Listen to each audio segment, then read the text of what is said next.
Hello everyone. आप सबका स्वागत है मेरे यूट्यूब चैनल पर।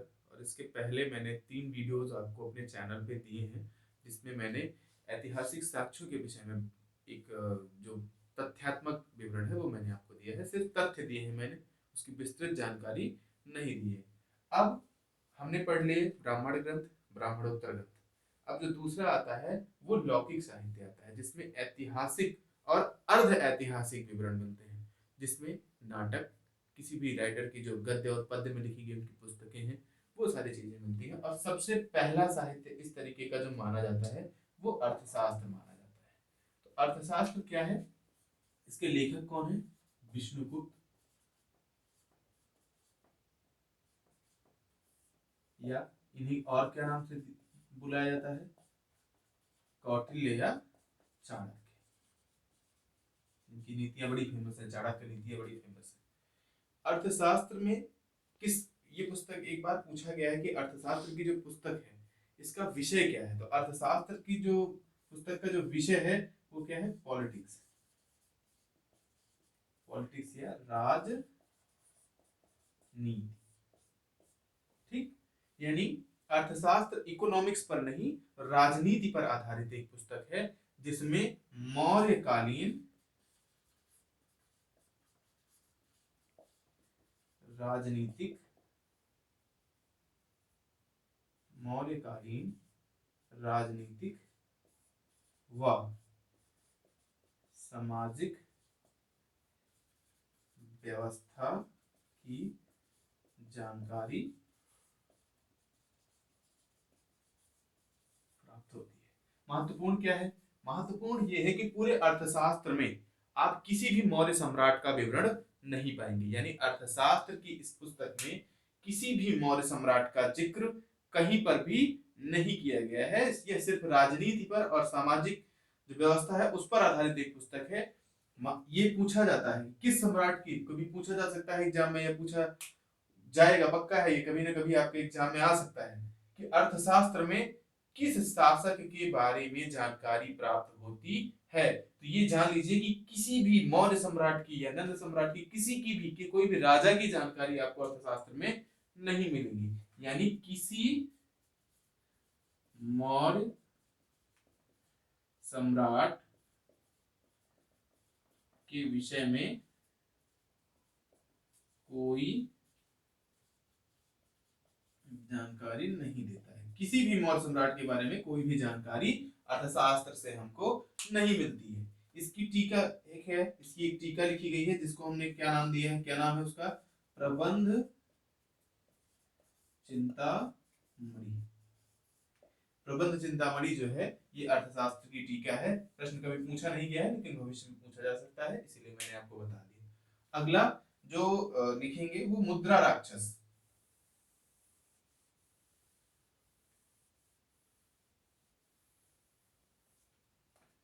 इसी में जो अगला टॉपिक है वो क्या है?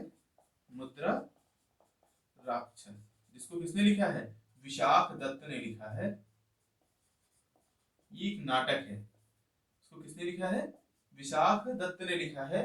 और इसी में चंद्रगुप्त मौर्य और कौटिल्य की जितनी भी कहानियां हम लोग अपनी पुस्तकों में पढ़ते हैं, जिसमें हम ये पढ़ते हैं कि चंद्रगुप्त मौर्य कौटिल्य को कहाँ मिले थे? जंगलों में मिले थे। जंगल में मिले थे तो वहां से उनको जो कौटिल्य है वो उठा कर लाए थे, और नंद वंश के सम्राट का वध करके या नंद वंश की समाप्ति करके एक नए वंश की, मौर्य वंश की स्थापना करवाई थी चंद्रगुप्त मौर्य के हाथों में।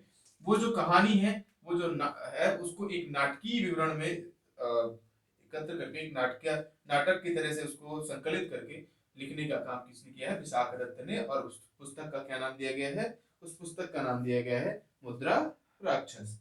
किस वंश के संबंधित जानकारी मिलती है? तो मौर्य वंश से संबंधित जानकारी मिलती है। ऐसी और कौन सी पुस्तकें हैं जिनसे मौर्य वंश से संबंधित जानकारी हमको मिलती है? तो उसमें पहला नाम आता है बृहत कथा मंजरी, जिसको किसने लिखा है? क्षेमेंद्र ने। बृहत कथा मंजरी किसने लिखा है? क्षेमेंद्र ने।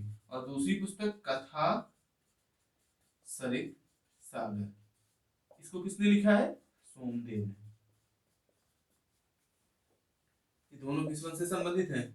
मौर्य वंश से संबंधित है।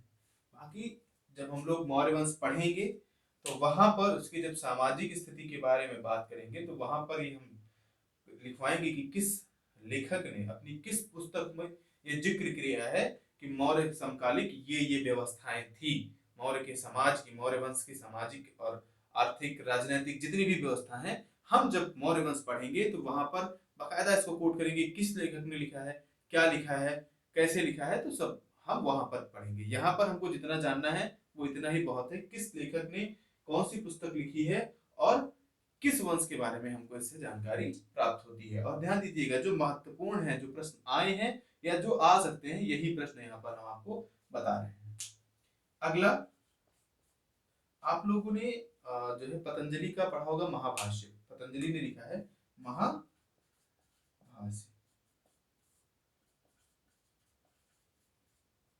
और कालिदास जी का एक बहुत ही अच्छा नाटक है जिसको हम मालविकाग्निमित्रम कहते हैं।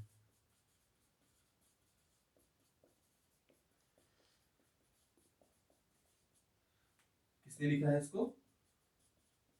कालिदास जी ने लिखा है। किस वंश के बारे में जानकारी मिलती है? शुंग वंश के इतिहास की, शुंग वंश के इतिहास की जानकारी प्राप्त होती है।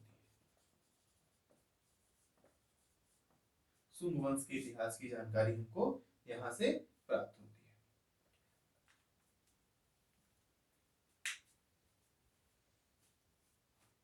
अगला, राजतरंगिणी,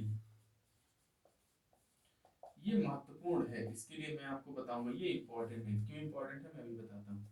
राजतरंगिणी किसने लिखी है? कल्हड़ ने। इसकी भाषा क्या है? संस्कृत। कहाँ का इतिहास बताती है?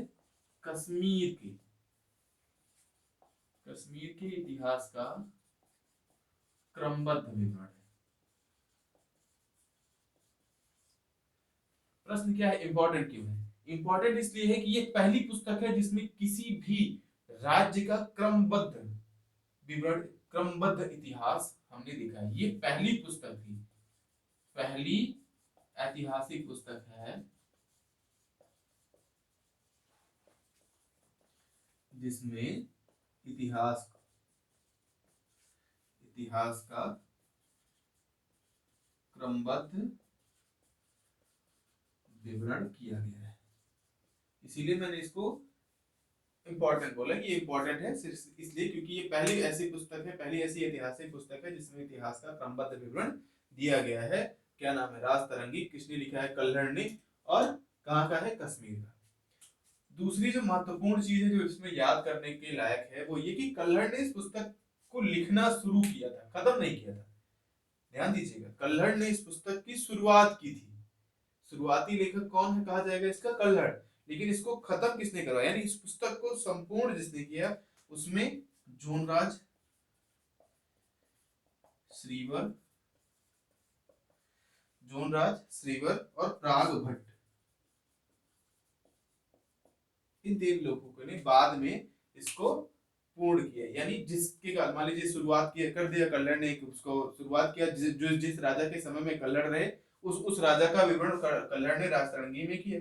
लेकिन इनके मर जाने के बाद आगे जो दूसरे लेखक आए उन्होंने क्या किया कि अपने अपने समकालीन जो लेखक जो राजा थे उसके बारे में विवरण दिया, उसका इतिहास बताया, फिर श्रीवर ने, फिर प्राग भट्ट ने। तो इस तरह से इसको कंप्लीट करने में इन तीन लोगों का भी योगदान रहा, भले ही शुरुआत किसने की हो? कल्हड़ ने। लेकिन अगर प्रश्न आता है और आपको कहा जाता है कि राजतरंगिणी के लेखक के बारे में बताइए कि राजतरंगिणी का लेखक कौन है, इस पुस्तक का लेखक कौन है, और उसमें आपको ऑप्शन में ये सब दिए रहे हो, तो आप हमेशा कल्हड़ पे टिक मारेंगे। यानी आपका सही उत्तर क्या होगा? कल्हड़ होगा, क्योंकि शुरुआत इन्होंने की थी। अगली, गार्गी संहिता। गार्गी संहिता से सिर्फ एक चीज पूछी जाती है कि किससे रिलेटेड पुस्तक है? ये एक ज्योतिष ग्रंथ है, एक ज्योतिष ग्रंथ है। ये पूछा गया है प्रश्न, इसलिए मैंने इसको लिखवा दिया। अब मैं कुछ जीवनी और उसके रचयिता के नाम लिखूंगा जो पूछा गया है, और ये सारे के सारे प्रश्न पूछे गए हैं या पूछे जा सकते हैं। जैसे सबसे पहला, बुद्ध चरित्र। ये मैं बता चुका हूं आपको इसके पहले के वीडियो में। बुद्ध चरित्र किसने लिखा था? अश्वघोष ने। दूसरा हर्ष चरित्र, हर्ष चरित्र को किसने लिखा था?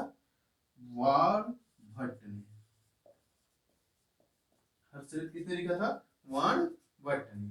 अगला विक्रमांगदेव चरित्र बिल्हड़, विक्रमांगदेव चरित्र किसने लिखा था? बिल्हड़ ने। जो अगली पुस्तक है वो नवसाह सांग चरित्र, किसने लिखा था इसे? पद्म गुप्त ने इस पुस्तक को लिखा था। फिर रामचरित, रामचरित जो पुस्तक है इसको संधाकर नंदी नाम के एक राजा, एक लेखक थे, उन्होंने लिखा था, संधाकर नंदी। अगला कुमारपाल चरित्र,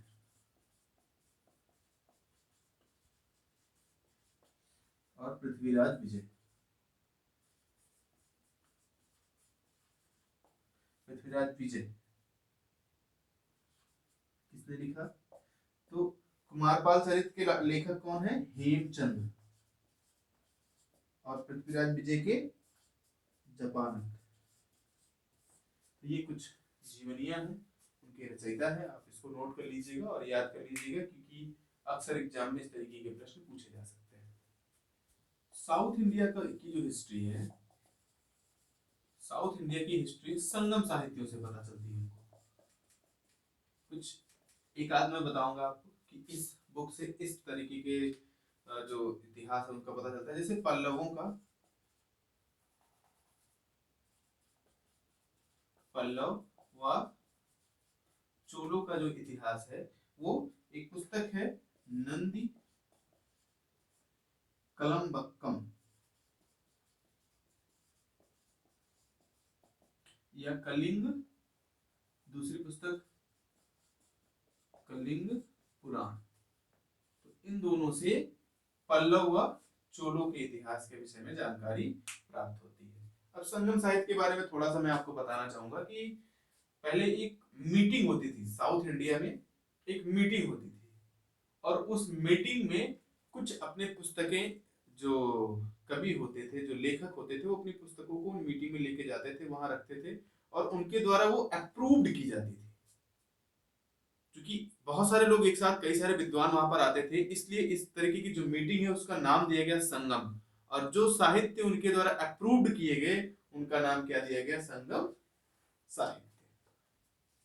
तो ये हो गया आपके लौकिक ग्रंथ जो थे, जितने थे लौकिक साहित्य, उनके बारे में। अब विदेशी यात्रियों के विवरण, विदेशी यात्रियों के,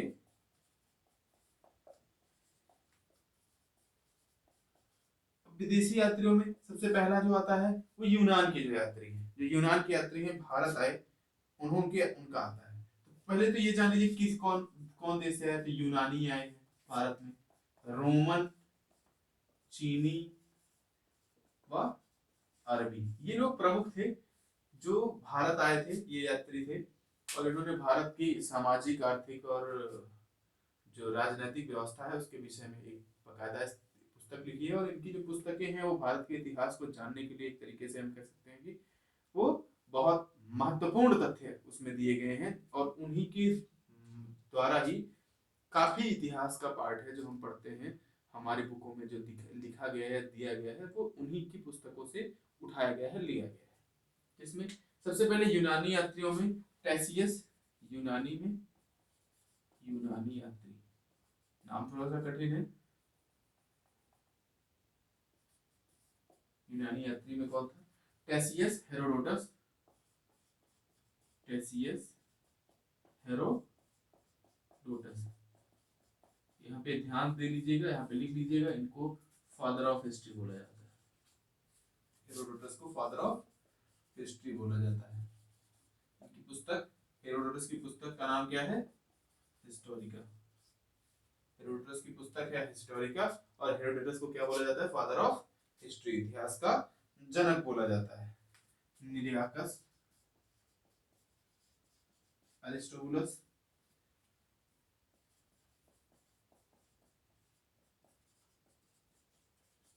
अरिस्टोबुलस और आने से क्रेटस।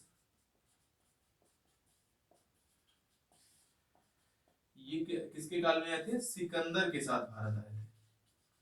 सिकंदर के साथ भारत आए थे। यानी इतने लोग हैं जो सिकंदर के साथ भारत आए थे। भारत के सामाजिक इतिहास, राजनीतिक इतिहास का विवरण इन्होंने अपनी अपनी पुस्तकों में किया है। दूसरा, जो दूसरी महत्वपूर्ण चीज है वो ये है कि कौन सा शासक था, किसके काल में आया। जैसे सबसे पहले नाम मेगास्थनीज, ये भी यूनानी ही है। मेगास्थनीज, मेगास्थनीज कौन था? मेगास्थनीज सेल्यूकस निकेटर का राजदूत था।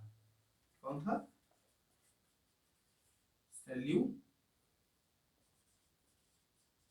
सेल्यूकस निकेटर, सेल्यूकस निकेटर का राजदूत था। किसके दरबार में आया था? चंद्रगुप्त मौर्य के। किसके दरबार में आया? चंद्रगुप्त मौर्य के दरबार में आया था।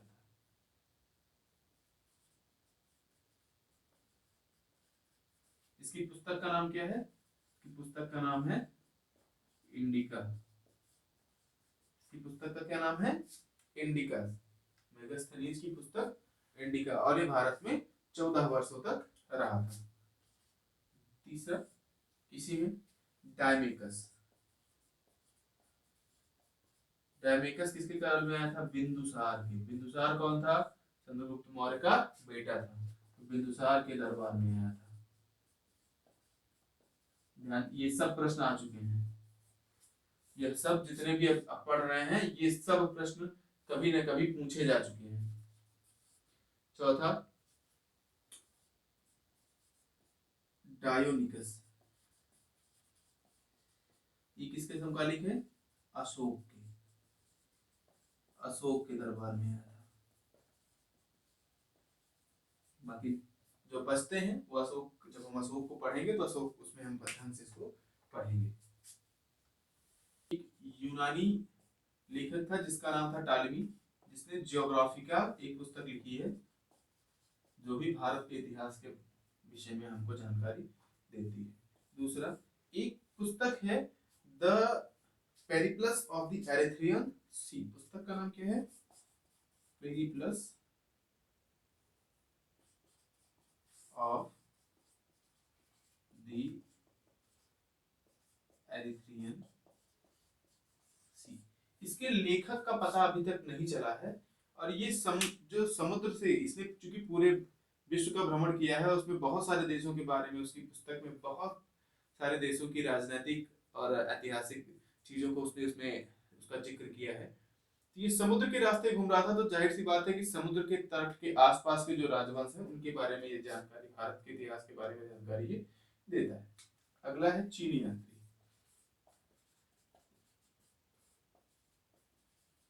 यूनानी के बाद क्या है? चीनी यात्रियों के ऊपर। तो चीनी यात्रियों में सबसे पहला कौन सा था? फाहियान। चीनी यात्रियों में सबसे पहला फाहियान। ये कब आया था भारत में? 5वीं शताब्दी में।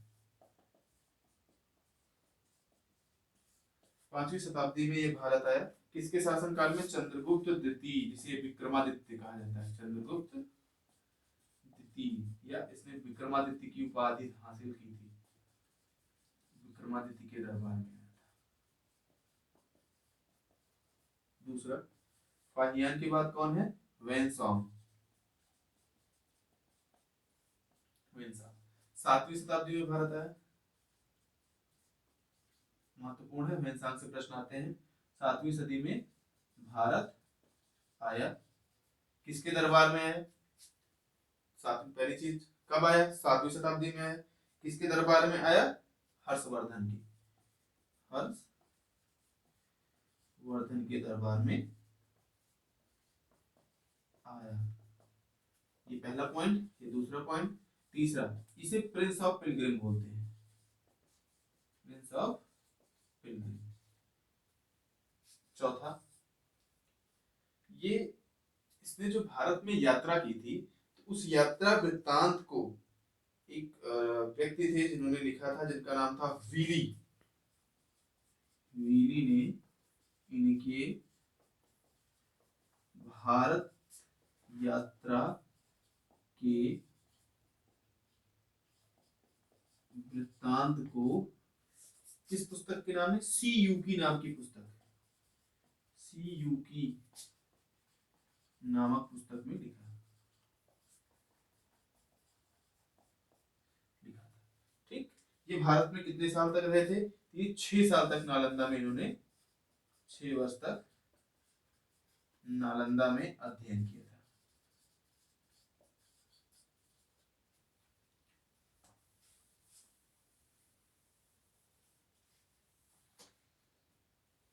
अगला जो नेक्स्ट उसका नाम था इत्सिंग।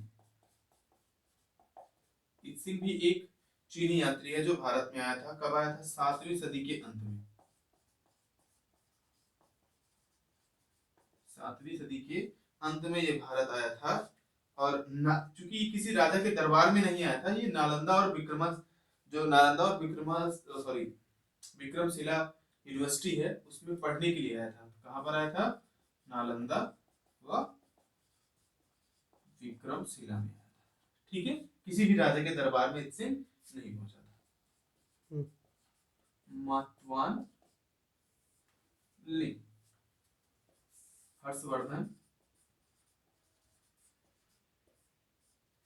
ने जो युद्ध किए थे उसके विषय में इसने ये जानकारी देता है। हर्षवर्धन और चोल काल, चोल दक्षिण भारत के हैं, चोल काल के संबंधित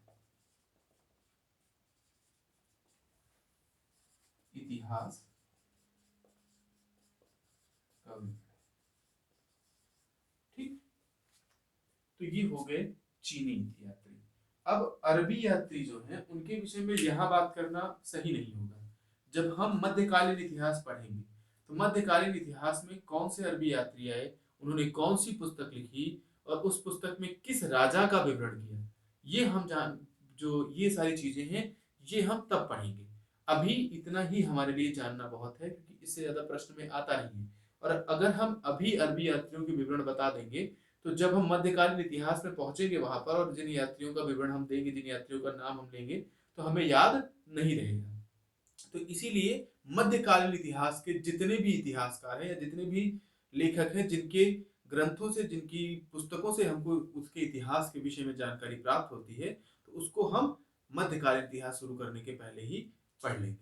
ठीक, तो अगर आपको ये वीडियो अच्छा लगा है, अभी तक की जितनी भी जानकारी है इसके पहले के 3 वीडियोस हैं, अगर आपको अच्छा है लग रहा है, आपको लग रहा है कि ये आपके लिए महत्वपूर्ण है, जानकारी आपके भविष्य में जो भी एग्जाम आप देंगे उसके लिए महत्वपूर्ण है, तो आप सब लोग इस चैनल को सब्सक्राइब जरूर करें, वीडियो को लाइक कर दें, शेयर कर दें, ताकि ज़्यादा से ज़्यादा लोग इसको देख सकें। और हाँ, कमेंट जरूर करें। धन्यवाद।